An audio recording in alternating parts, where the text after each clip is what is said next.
ভোরের নরম আলোয় দাদি ঘুম থেকে উঠে উঠোনে বসে হাতে একটি ছোট ঝুড়ি ভর্তি ধান আর ভাঙা চাল নিয়ে মুরগিগুলোকে খাবার দিচ্ছেন। মুরগিগুলো আনন্দে কক কক শব্দ করতে করতে দাদির চারপাশে ঘুরছে। অন্যদিকে দাদা তখন নামাজে ব্যস্ত। তার শান্ত মুখ আর ধীর কণ্ঠের দোয়া পুরো ঘরটাকে এক অন্যরকম প্রশান্তিতে ভরে দেয়। জানালার ফাঁক গলে সূর্যের সোনালি আলো আমাদের ঘরের ভিতরে এসে পড়ছে, কিন্তু আমরা তখনও গভীর ঘুমে।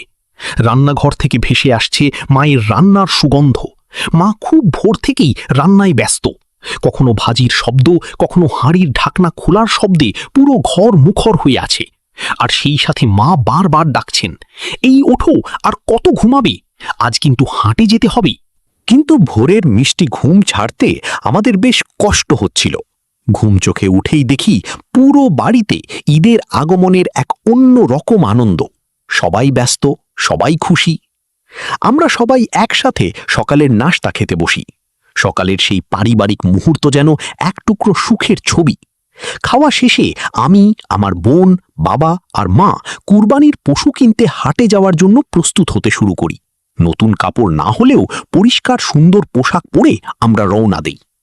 বাড়ি থেকে বের হতেই গ্রামের সকালের চেনা দৃশ্যগুলো চোখে পড়ে।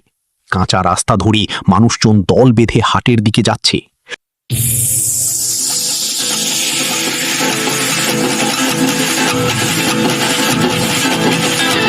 পুরো গ্রাম জুড়ে যেন উৎসবের আমেজ। রাস্তার পাশে ছোট ছোট ছেলেমেয়েরা আনন্দে খেলাধুলা করছে।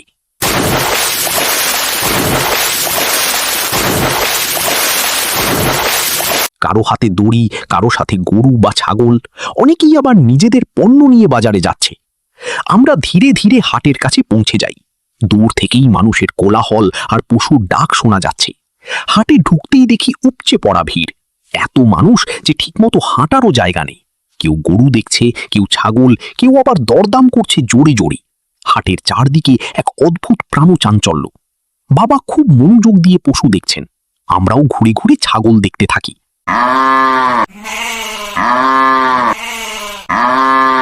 অনেকক্ষণ ঘোরাঘুরির পর একটি সুন্দর সাদা কালো ছাগল আমাদের সবার খুব পছন্দ হয়ে যায়। ছাগলটির চোখ দুটি ছিল খুব মায়াবী। বাবা দামাদামি করে অবশেষে সেটি কিনে নেন।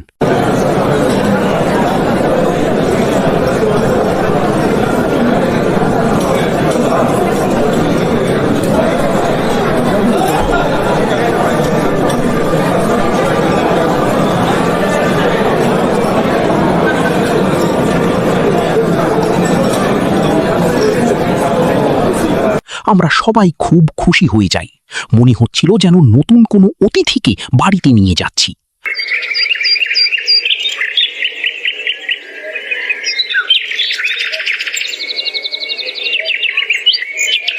বাড়ি ফেরার পথে রাস্তায় দেখি আরেকটি পরিবার বড় একটি গাছের নিচে বসে বিশ্রাম করছে।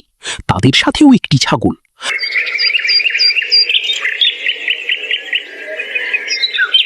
আমরা কিছুক্ষণ তাদের পাশে বসে জিরিয়ে নিই। চারপাশে হালকা বাতাস বইছে, গাছের পাতাগুলো নড়ছে আর ছাগলগুলো শান্তভাবে ঘাস খাচ্ছে। মুহূর্তটা খুব সুন্দর আর শান্ত ছিল। বাড়ি ফিরে আসতেই দাদি হাসি মুখে আমাদের স্বাগত জানান। তিনি ছাগলটিকে দেখে খুব খুশি হন।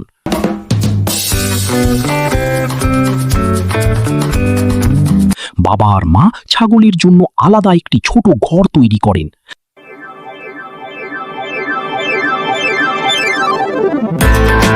আমি আর আমার বোন মিলে ছাগলটাকে ঘাস আর পানি খাওয়াই। ধীরে ধীরে ছাগলটার সাথে আমাদের একটা মায়া জন্ম নিতে থাকি। এরপর সন্ধ্যা নেমে আসে। পশ্চিম আকাশে লালচে আলো ছড়িয়ে পড়ে। মা রান্নাঘরে আবার ব্যস্ত হয়ে পড়েন। আমরা সবাই একসাথে রাতের খাবার খাই।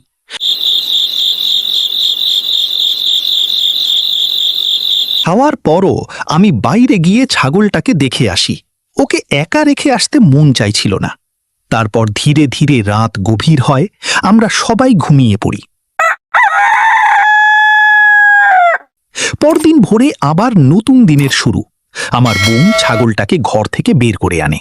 আমরা ওকে খাওয়াই, মাথায় হাত বুলিয়ে দিই।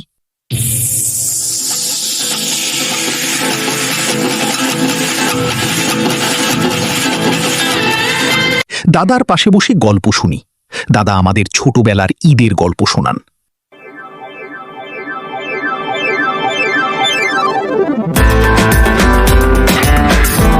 সারা দিন আমরা ছাগলটার সাথে খেলাধুলা করি।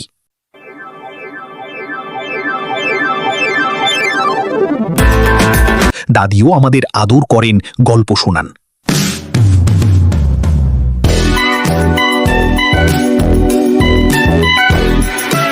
রাতে হঠাৎ অনেক বৃষ্টি শুরু হয়। টিনের চালের উপর বৃষ্টির টুপটাপ শব্দ পুরো পরিবেশটাকে অন্যরকম সুন্দর করে তোলে।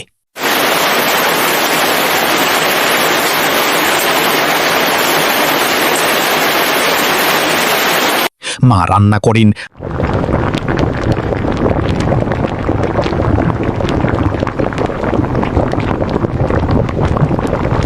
আমরা সবাই মিলে খাই।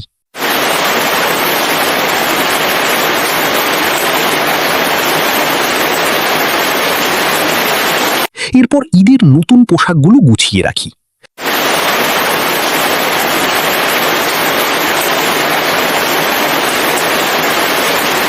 কিন্তু আমার মনটা কেমন যেন খারাপ হয়ে যায়, কারণ আমি জানি আগামীকাল এই ছাগলটাকে কুরবানি করা হবে। অল্প সময়েই ওর প্রতি আমাদের অনেক মায়া জন্মে গেছে। অবশেষে ঈদের সকাল আসে। খুব ভোরে ঘুম থেকে উঠে আমি নামাজ পড়ি। বাইরে হালকা ঠান্ডা বাতাস বইছে। দাদি উঠোনে দাঁড়িয়ে খোলা আকাশের দিকে তাকিয়ে আছেন।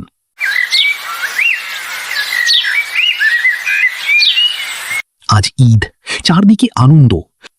সবাই নতুন পোশাক পরে ঈদের আনন্দে মেতে ওঠে। বাবা গ্রামের সবার সাথে কুলাকুলি করেন। চারদিকে হাসি আর শুভেচ্ছার পরিবেশ। কিন্তু আমাদের মনেও একটু কষ্ট কাজ করছে ছাগলটার জন্য। কিছুক্ষণ পর কুরবানি করা হয়। সেই মুহূর্তে আমাদের মনটা ভারী হয়ে যায়, কিন্তু আমরা বুঝতে পারি কুরবানির প্রকৃত অর্থ হল ত্যাগ। এরপর কুরবানির গোশত ভাগ করা শুরু হয়। আমরা গরিব মানুষ আর প্রতিবেশীদের মাঝে গোশত বিতরণ করি। আমি আর আমার বোন বাড়ি বাড়ি গিয়ে গোশত পৌঁছে দিই। সবার মুখে হাসি দেখে খুব ভালো লাগে। মা রান্নাঘরে ব্যস্ত হয়ে পড়েন নানা রকম মজার খাবার রান্না করতে। আত্মীয় স্বজনেরা বাড়িতে বেড়াতে আসেন। গ্রামের সমাজেও সবাই মিলে রান্না করে, একসাথে বসে খাওয়া দাওয়া করে। পুরো গ্রাম যেন আনন্দ আর ভালোবাসায় ভরে ওঠে।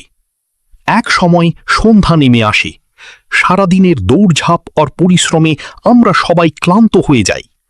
রাত হলে আমরা সবাই একসাথে নামাজ পড়ি।